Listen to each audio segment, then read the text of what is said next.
నమస్తే, నా పేరు కిరణ్ మే. ఎస్డి న్యూస్ కు స్వాగతం. ముందుగా హెడ్లైన్స్. ఉత్తరాంధ్ర జిల్లాలో అసని తుఫాన్ బీభత్సం, విశాఖకు విమాన రాకపోకలు రద్దు. సముద్రం అల్లకల్లోలంలో ఉన్నందున మత్స్యకారులు వేటకు వెళ్లొద్దని వాతావరణ కేంద్రం హెచ్చరిక. అసని తుఫాను ముంపు ప్రాంతాల్లో మేయర్ హరవెంకట కుమారి పర్యటన. జ్ఞానాపురంలో ప్రజలను అప్రమత్తం చేసిన జీవీఎంసీ అధికారులు. శ్రీవారి పరకామణిలో చోరీ కేసులో నిందితుడిని అరెస్టు చేసిన పోలీసులు. లోదుస్తుల్లో 20,000 నగదును పట్టుకున్న టీటీడీ విజిలెన్స్. పరిశ్రమలకు పవర్ హాలిడే ఉపసంహరిస్తున్నాం. రాష్ట్ర విద్యుత్ శాఖ మంత్రి పెద్దిరెడ్డి రామచంద్రారెడ్డి వెల్లడి. అసని తుఫాను తీవ్ర రూపం దాల్చింది. ఉమ్మడి విశాఖ జిల్లాలోని పలు ప్రాంతాలు అల్లకల్లోలంగా మారాయి. తీరంలో అలజడి రేగుతోంది. వేట నిషేధం ఉండడంతో జాలర్లు జట్టీలకే పరిమితమయ్యారు. తుఫాను తీరం దాటేంత వరకు అప్రమత్తంగా ఉండాలని జిల్లా యంత్రాంగం హెచ్చరికలు జారీ చేసింది. కంట్రోల్ రూమ్లను ఏర్పాటు చేశారు. ఆసని తుఫాన్ తీవ్రత ఎక్కువగా కనిపిస్తుంది. కోస్తాంధ్రలో భారీ వర్షాలు కురుస్తున్నాయి. పలు లోతట్టు ప్రాంతాలు జలమయమయ్యాయి. తుఫాన్ తీవ్రత నేపథ్యంలో ముందస్తుగా దేశవ్యాప్తంగా విమాన సర్వీసులను రద్దు చేస్తున్నట్లు ఇండిగో సంస్థ ప్రకటించింది. బంగాళాఖాతంలో ఆసని తీవ్ర తుఫాన్ కారణంగా విశాఖ నుంచి అన్ని ఇండిగో విమానాలను ముందస్తు జాగ్రత్త చర్యగా అధికారులు రద్దు చేశారు. తుఫాన్ నేపథ్యంలో ప్రాణ ఆస్తి నష్టం వాటిల్లకుండా ఉండేందుకు ఎక్కడికక్కడ కంట్రోల్ రూమ్లు ఏర్పాటు చేశారు. ఆర్కే బీచ్లో అలలు ఉవ్వెత్తున ఎగిసి పడుతున్నాయి. గాలివాన దుమారం రేపుతుంది. మోస్తారు నుంచి భారీ వర్షాలు కురవడంతో వాగులు వంకలు పొంగి ప్రవహిస్తున్నాయి. గడిచిన 6 గంటల్లో గంటకు 7 కిలోమీటర్ల వేగంతో పశ్చిమ వాయువ్య దిశగా తుఫాన్ తగ్గుతుంది. ప్రస్తుతం కాకినాడ, విశాఖ, గోపాల్పూర్ తదితర ప్రాంతాల్లో భారీ వర్షాలు కురుస్తున్నాయి. ఇది క్రమేపీ ఉత్తర కోస్తాంధ్ర, ఒడిశా తీరానికి దగ్గరగా వచ్చి వాయువ్య బంగాళాఖాతం వైపు వెళ్లే అవకాశాలు ఉన్నాయని వాతావరణ శాఖ అధికారులు చెప్పారు. పశ్చిమ మధ్య బంగాళాఖాతం, దానికి ఆనుకుని ఉన్న నైరుతి బంగాళాఖాతంలో ఉన్న తీవ్ర తుఫాను ఆసాని ప్రస్తుతం పశ్చిమ మధ్య బంగాళాఖాతంలో కేంద్రీకృతమై ఉంది. ఇది ప్రస్తుతం కాకినాడకు 260 కిలోమీటర్లు, విశాఖపట్నానికి 300 కిలోమీటర్ల దూరంలో ఉంది. ఈ వ్యవస్థ తదుపరి కొన్ని గంటల్లో వాయువ్య దిశలో పయనించి అదే దిశను అర్ధరాత్రి వరకు కొనసాగించి తదుపరి రీకర్వ్ అయ్యే అవకాశాలు ఉన్నాయి. రీకర్వ్ అయ్యే సమయంలో దీని దిశ ఉత్తర ఈశాన్య దిశల్లో కొనసాగే అవకాశం ఉంది. ఈ వ్యవస్థ డాప్లర్ వెదర్ రాడార్ మచిలీపట్నం యొక్క పరిధిలో కొనసాగి అక్కడ మానిటర్ చేయబడుతుంది. దాన్ని అనుసరించి వార్నింగ్స్ ఇష్యూ చేయడం జరిగింది. ఇక్కడ తదుపరి 24 గంటల్లో ఆంధ్రప్రదేశ్లోని కోస్తా జిల్లాలైన కృష్ణా, గుంటూరు జిల్లాల్లో 1-2 చోట్ల ఎక్స్ట్రీమ్లీ హెవీ రెయిన్ఫాల్స్ పడే అవకాశాలు ఉన్నాయి. మిగతా కోస్తా జిల్లాలైన శ్రీకాకుళం నుంచి నెల్లూరు వరకు ఉన్న జిల్లాలు మరియు రాయలసీమలో ఉన్న 2 జిల్లాలు ఈరోజు హెవీ టు వెరీ హెవీ అంటే భారీ నుంచి అతి భారీ వర్షాలు కొన్ని చోట్ల పడే అవకాశం ఉంది. రాష్ట్రం అంతా ఎక్కువ చోట్ల సాధారణ వర్షపాతం కూడా కొనసాగే అవకాశం ఉంది. మొదటి రోజు. రెండవ రోజు కృష్ణా, గుంటూరు, ఈస్ట్, వెస్ట్ గోదావరి, యానాం జిల్లాల్లో extremely heavy rainfalls, Srikakulam, Vizianagaram, Visakhapatnam, Prakasam జిల్లాల్లో భారీ నుంచి అతి భారీ వర్షాలు, రాయలసీమ జిల్లాలైన కడప మరియు కోస్తా ఆంధ్ర జిల్లా అయిన నెల్లూరులో అక్కడక్కడ భారీ వర్షం పడే అవకాశం. ఉత్తరాంధ్రలో తీరం వెంబడి గంటకు 40 నుంచి 60 కిలోమీటర్ల వేగంతో బలమైన ఎదురుగాలులు వీస్తున్నాయి. సముద్రం అల్లకల్లోలంగా ఉండటంతో గురువారం వరకు మత్స్యకారులు వేటకు వెళ్లకూడదని హెచ్చరికలు కూడా జారీ అయ్యాయి. అలాగే రైతులు పంటలు నష్టపోకుండా ముందుగా జాగ్రత్త చర్యలు చేపట్టాలని విపత్తుల నిర్వహణ సంస్థ సూచించింది. అసని తుఫాను ప్రభావంతో లోతట్టు ప్రాంతాలు ముంపునకు గురయ్యాయి. నగరంలోని లోతట్టు ప్రాంతాల్లో మేయర్ గొలగాని హరవెంకట కుమారి పర్యటించారు. జీవీఎంసీ 41వ వార్డు పరిధి, జ్ఞానాపురం పరిసర ప్రాంతాల్లో వార్డు కార్పొరేటర్ కోడిగుడ్ల పూర్ణమ శ్రీధర్, జడ్సీ మల్లయ్య నాయుడు, తహసీల్దార్ రామారావులతో కలిసి పర్యటించారు. ఎర్రగడ్డ కాలువలో పేరుకుపోయిన వ్యర్థాలను తొలగించే ప్రక్రియను పరిశీలించారు. మురుగునీరు సాఫీగా పోయే విధంగా చర్యలు తీసుకోవాలని జడ్సీని ఆదేశించారు. లోతట్టు ప్రాంతాల ప్రజలు అప్రమత్తంగా ఉండాలని మేయర్ సూచించారు. జీవీఎంసీ యంత్రాంగం ఈ ప్రాంతాల్లో ప్రజలకు ఎలాంటి ఇబ్బందులు లేకుండా ముందస్తు జాగ్రత్తలు తీసుకుందని చెప్పారు. జ్ఞానాపురం సుబ్బలక్ష్మి కళ్యాణ మండపాల్లో షెల్టర్లు ఏర్పాటు చేశామని వెల్లడించారు.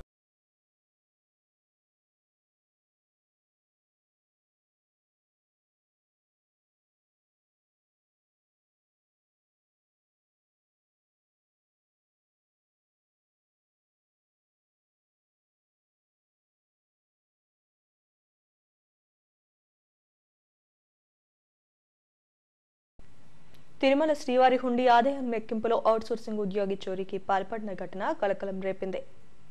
భక్తులు హుండీలో సమర్పించే కానుకలను లెక్కించే పరకామణిలో విధులు నిర్వహించే వెంకటేశ్వర ప్రసాద్ 20,000 దొంగిలించి దుస్తుల్లో దాచుకుని వెళ్తుండగా విజిలెన్స్ సిబ్బంది తనిఖీ చేసి పట్టుకున్నారు. ఇతనిపై కేసు నమోదు చేసి అరెస్టు చేశారు. హుండీ లెక్కింపులో దొంగతనానికి పాల్పడిన ఘటనను టీటీడీ సీరియస్ గా తీసుకుంది. తిరుపతి సాగర్ నగర్ కు చెందిన వెంకటేశ్వర ప్రసాద్ ప్రతిరోజు ఉదయం 7:30 గంటలకు పరకామణిలో లెక్కింపునకు వెళ్తారు. సాయంత్రం తిరిగొచ్చే సమయంలో 2,000 రూపాయల నోట్లు 20,000లో దుస్తుల్లో దాచుకుని వస్తుండగా టీటీడీ విజిలెన్స్ విభాగానికి చెక్కాడు.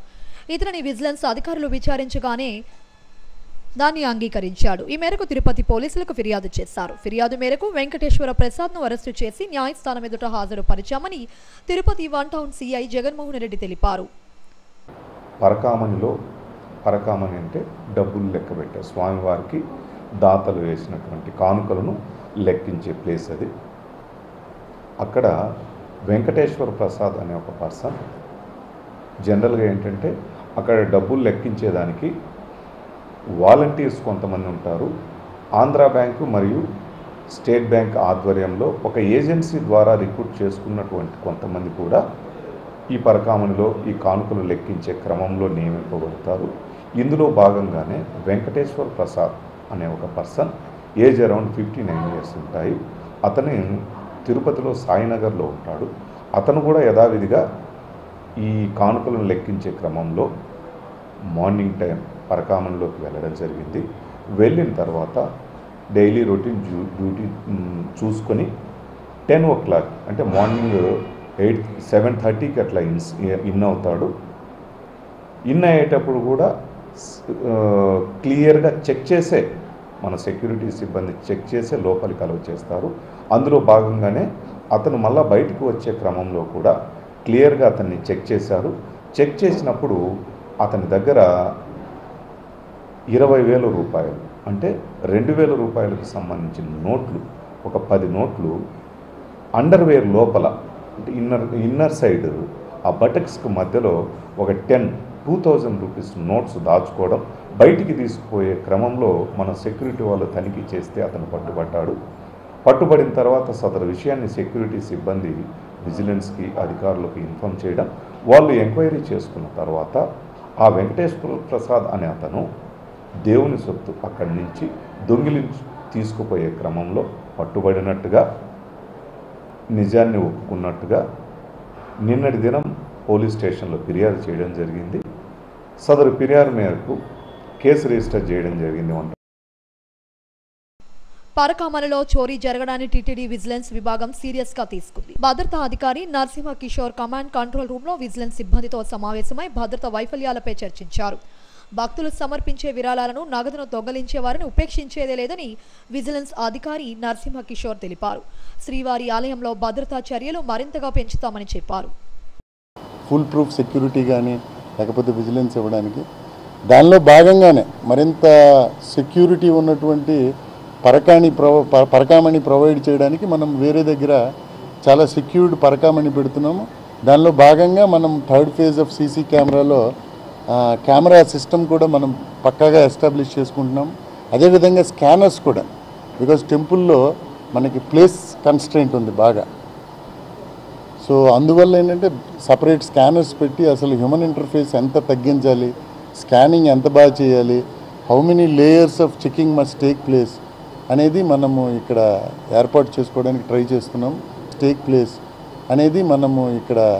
ఏర్పాటు చేసుకోవడానికి ట్రై చేస్తున్నాం. So this is the issue. తర్వాత కేసు ఇన్వెస్టిగేషన్లు ఏముంటే పోలీసు వారు చూస్తారు. దేశంలోనే అత్యంత ప్రాధాన్యమున్న తిరుమల దేవస్థానం హుండీ ఆదాయం లెక్కింపులో చోరీ జరగడం చర్చనీయాంశంగా మారింది. ఇది ఎవరి వైఫల్యం అనే అంశంపై ఆరా తీస్తున్నారు. టీటీడీ విజిలెన్స్ తో పాటు పోలీసులు కూడా అన్ని కోణాల్లోంచి క్షుణ్ణంగా పరిశ్రమలకు పవర్ హాలిడేను ప్రభుత్వం ఉపసంహరించింది. రాష్ట్రంలో విద్యుత్ వినియోగం గణనీయంగా తగ్గడంతో పరిశ్రమలకు విధించిన పవర్ హాలిడేను ఉపసంహరించినట్లు విద్యుత్ శాఖ మంత్రి పెద్దిరెడ్డి రామచంద్రారెడ్డి ప్రకటించారు. ప్రస్తుతం రాష్ట్ర వ్యాప్తంగా 126 మిలియన్ల యూనిట్లను విద్యుత్ వినియోగం మాత్రమే ఉందని చెప్పారు. పరిశ్రమలు వినియోగించాల్సిన విద్యుత్ను కూడా 75% పెంచుతూ నిర్ణయం తీసుకున్నామని మంత్రి చెప్పారు. సచివాలయంలో విద్యుత్ శాఖపై సమీక్ష నిర్వహించారు. ఆహార శుద్ధి, కోల్డ్ స్టోరేజ్, ఆక్వా పరిశ్రమలకు 100% విద్యుత్ వినియోగానికి అనుమతిస్తున్నామన్నారు. ప్రస్తుతం రాష్ట్ర అవసరాల కోసం 10 మిలియన్ యూనిట్లు మాత్రమే కొనుగోలు చేస్తున్నామన్నారు. రాష్ట్ర వ్యాప్తంగా ఉన్న 18 లక్షల వ్యవసాయ కనెక్షన్లకు స్మార్ట్ మీటర్లు బిగిస్తామని, 6 నెలల్లోగా ఈ ప్రక్రియను పూర్తి చేయాలని భావిస్తున్నట్లు తెలిపారు. ప్రస్తుతం ఏపీలో వ్యవసాయ సబ్సిడీగా 10,000 కోట్లు ఇస్తున్నామని మంత్రి పేర్కొన్నారు.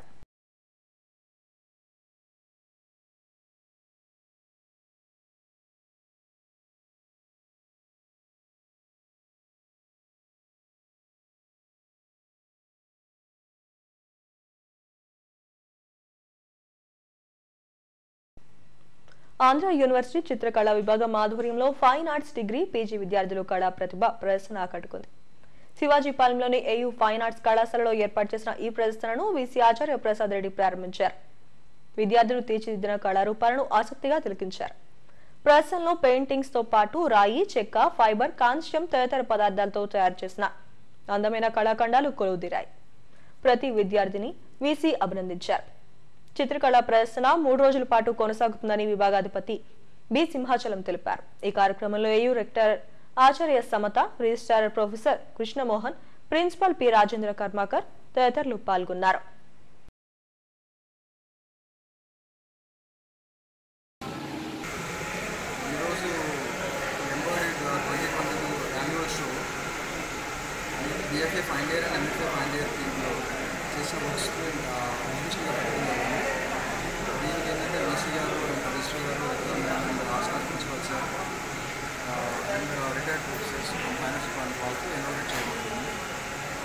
భాగంగా ఏంటంటే ఈ షోలో సుమారు వర్క్స్ ఉన్నాయి.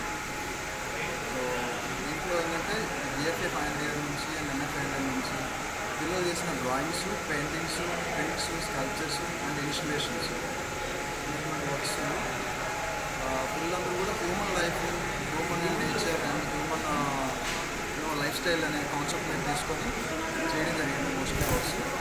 సో దాంట్లో చాలా రకరకాల మీడియంస్ అండ్ పెయింటింగ్, వాటర్ కలర్లు, అక్రిలిక్స్ అండ్ ఆయిల్స్ అండ్ పెయింటింగ్ వచ్చేటప్పటికి లినోకట్టు, హెచ్చింగ్ అండ్ స్కల్ప్చర్కి వచ్చేటప్పటికి టెరకోటా మీడియంలో అండ్ వుడ్ మీడియంలో అండ్ బ్రాంజ్ మీడియంలో అండ్ ఇన్స్టలేషన్స్ అని చాలా రకాలు కూడా చేశారు ఒకసారి.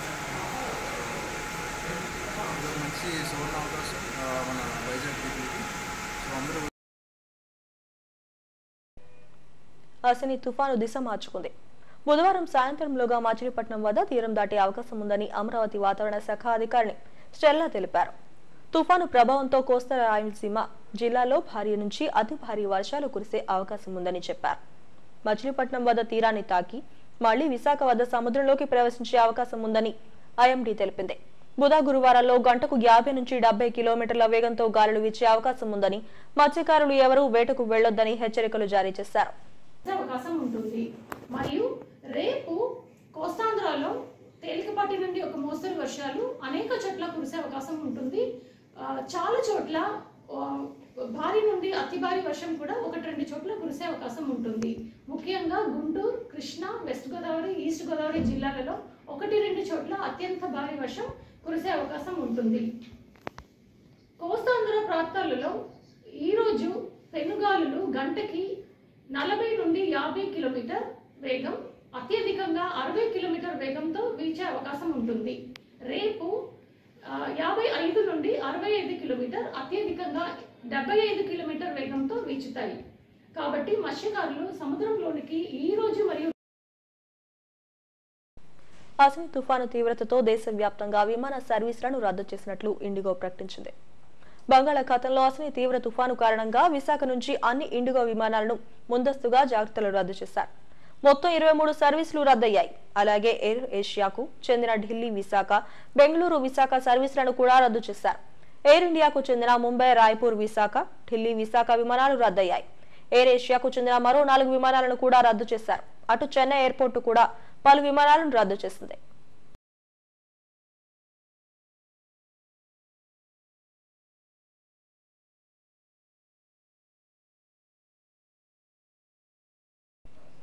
అంతర్రాష్ట్ర గంజాయి స్మగ్లింగ్ ముఠాను పెందుర్తి పోలీసులు అరెస్టు చేశారు. నాయుడుతోట సెబ్ కార్యాలయ పరిధిలోని సిరసపల్లి ప్రధాన రహదారిలో వలపన్ని 50 కేజీల గంజాయిని పట్టుకున్నారు. 3 అంతర్రాష్ట్ర గంజాయి స్మగ్లర్లను అరెస్టు చేసినట్లు సెబ్ సిఐ సరోజాదేవి తెలిపారు. ముందుగా వచ్చిన సమాచారం మేరకు ఈ దాడులు నిర్వహించినట్లు చెప్పారు. ఒడిశా రాష్ట్రం కోరాపుట్ నుంచి విశాఖ మీదుగా ముంబైకి గంజాయిని తరలించేందుకు ప్రయత్నిస్తున్న సమయంలో వీరు పట్టుబడ్డారు. అలాగే కప్పరాడ, పెద్ద కొత్తూరు ప్రాంతంలో వ్యక్తి కారులో 58 కేజీల గంజాయిని తరలిస్తుండగా పోలీసులు పట్టుకున్నారు. అల్లూరి సీతారామరాజు జిల్లాలోని డుమ్రిగూడ ప్రాంతానికి చెందిన పి కృష్ణమారుతి కారులో ఈ గంజాయిని తరలిస్తుండగా కంచరపాలెం పోలీసులు అరెస్టు చేశారు. కారును సీజ్ చేసి గంజాయిని స్వాధీనం చేసుకున్నట్లు పోలీసులు తెలిపారు.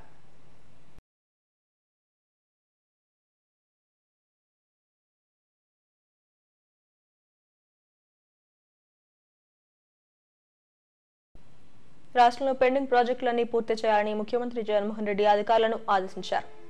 జలవనరుల శాఖపై సీఎం సమీక్ష నిర్వహించారు. ఈ సమీక్షకు సంబంధించిన వివరాలను రాష్ట్ర జలవనరుల శాఖ మంత్రి అంబటి రాంబాబు మీడియాకు వెల్లడించారు. పోలవరం డయాఫ్రమ్ వాల్ దెబ్బతిని అక్కడి పనులు ఆగిపోయాయని తెలిపారు. ఈ వాల్ పరిశీలనకు ఈ నెల 18న నిపుణులు రానున్నారని వెల్లడించారు. కాఫర్ డ్యాంను మళ్లీ నిర్మించాలా లేదా అనేది చర్చిస్తున్నామని తెలిపారు. నిపుణులు కేంద్ర సంస్థల అభిప్రాయం మేరకు ఏం చేయాలో నిర్ణయం తీసుకుంటామని తెలిపారు. తొలిసారిగా ఈ రివ్యూలో పాల్గొనడం జరిగింది. ఏవైతే పెండింగ్లో ప్రాజెక్ట్స్ ఉన్నాయో వాటిని త్వరితగతిన పూర్తి చేసేందుకు అన్ని ప్రయత్నాలు చేయవలసిందిగా జగన్మోహన్ రెడ్డి గారు ఈ రివ్యూలో ఆదేశించారు. గతంలో ఏవైతే ఆదేశించారో గత మీటింగ్లో రివ్యూలో వాటిని యాక్షన్ టేకెన్ రిపోర్ట్ కూడా వారు పరిశీలించడం జరిగింది. పోలవరం ప్రాజెక్టు చాలా ప్రతిష్టాత్మకమైన ప్రాజెక్టు మీ అందరికీ తెలుసు. అది కేంద్ర ప్రభుత్వం నిర్మించవలసినటువంటి ప్రాజెక్టు.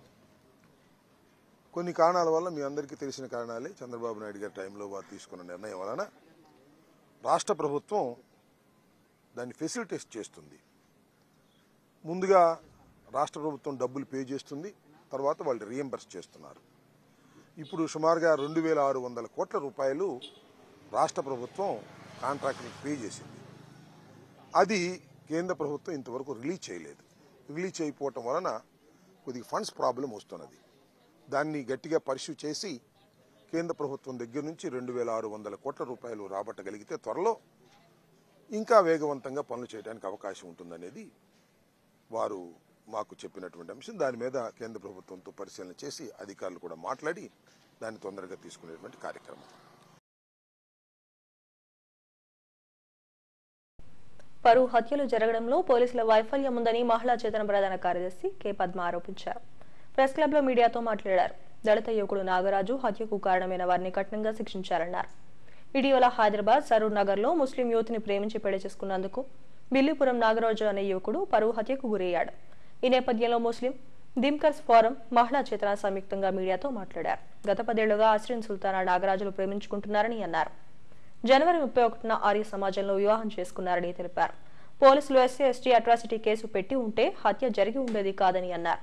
కేసును విచారించడానికి ఫాస్ట్ ట్రాక్ కోర్టు ఏర్పాటు చేయాలని, ఇలాంటి పరువు హత్యలను నివారించేందుకు ప్రత్యేక చట్టం తీసుకురావాలని ప్రభుత్వాన్ని కోరారు. సమావేశంలో మైనారిటీ సెల్ అధ్యక్షులు అబ్దుల్ రెహమాన్, ఫోరం ప్రతినిధులు జిహారా, ఐఎం అహ్మద్ తదితరులు పాల్గొన్నారు. నగర్లో జరిగిన ఆ దాడిని మేము ఖండిస్తూ ఈరోజు మన పద్మ గారు, జహనార్ గారు పెట్టిన ఈ మీడియా సమావేశంలో మేమందరూ కూడా ఖండిస్తున్నాం. ఆ పరువు హత్యని ఖండిస్తూ ఇది ఒక మన మత కలహాలు రేపుతానికి చూస్తున్నారు రాజా సింగ్, కానీ అలాంటిది ఏం కాదు. ఇది మేము ఎస్సీ కులం, బీసీ కులం, ఏ కులం అయినా ముస్లింలందరూ ఒక భాయిగా ఉంటాం. అలాంటివి చూసి బీజేపీ వాళ్ళు ఒక మత కలహాలు రప్పించాలని హైదరాబాద్లో అనేక సంవత్సరాల నుంచి ఆగిపోయి ఉన్నాయి. ఎన్టీ రామారావు గారు వచ్చిన కాడి నుంచి ఇలాంటి మత కలహాలు ఆపేశారు. తర్వాత బాబు గారు, ఇప్పుడు కేసీఆర్ గారు ఏం జరగట్లేదు, ప్రశాంతంగా ఉంది అక్కడ. ఇలాంటి ఏదో గొడవలు చూసి సృష్టించాలని చేస్తున్నారు. ఈ నెల 4వ తారీఖు తెలంగాణలో సరూర్ నగర్లో నాగరాజ్ అనే దళిత వ్యక్తి మీద అతని భార్య అశ్రీన్ యొక్క అన్నా బావ తీవ్రంగా దాడి చేసి చంపడాన్ని మేము ముస్లిం థింకర్స్ ఫోరం, మహిళా చేతన, హెచ్ఆర్ఎఫ్, ఇతర ముస్లిం పెద్దలు, సంఘాలు, ప్రజా సంఘాలు తీవ్రంగా ఖండిస్తున్నాము. పరువు హత్యలు అన్నవి మతపరంగా చేసుకున్న వివాహాలకు సంబంధించిన అయినా, కులపరంగా కులాంతర వివాహాలకు సంబంధించిన వర్గానికి సంబంధించిన వివాహాలపైన ఈ జరుగుతున్న దాడులు, ఈ జరుగుతున్న హత్యల్ని మేమంతా తీవ్రంగా ఖండిస్తున్నాము. మేము ప్రభుత్వం హెడ్లైన్స్ మరోసారి. ఉత్తరాంధ్ర జిల్లాలో అసని తుఫాన్ బీభత్సం, విశాఖకు విమాన రాకపోకలు రద్దు. సముద్రం అల్లకల్లోలంలో ఉన్నందున మత్స్యకారులు వేటకు వెళ్లొద్దని వాతావరణ కేంద్రం హెచ్చరిక. అసని తుఫాను ముంపు ప్రాంతాల్లో మేయర్ హరివెంకట కుమారి పర్యటన. జ్ఞానపురంలో ప్రజలను అప్రమత్తం చేసిన జీవీఎంసీ అధికారులు. శ్రీవారి పరకామణిలో చోరీ కేసులో నిందితుడిని అరెస్టు చేసిన పోలీసులు. లోదుస్తులో 20,000 నగదును పట్టుకున్న టీటీడీ విజిలెన్స్. పరిశ్రమలకు పవర్ హాలిడే ఉపసంహరిస్తున్నాం. రాష్ట్ర విద్యుత్ శాఖ మంత్రి పెద్దిరెడ్డి రామచంద్రారెడ్డి వెల్లడి. ఈ వార్తలు ఇంతటితో సమాప్తం. మరిన్ని వార్తా విశేషాల కోసం చూస్తూనే ఉండండి STV న్యూస్.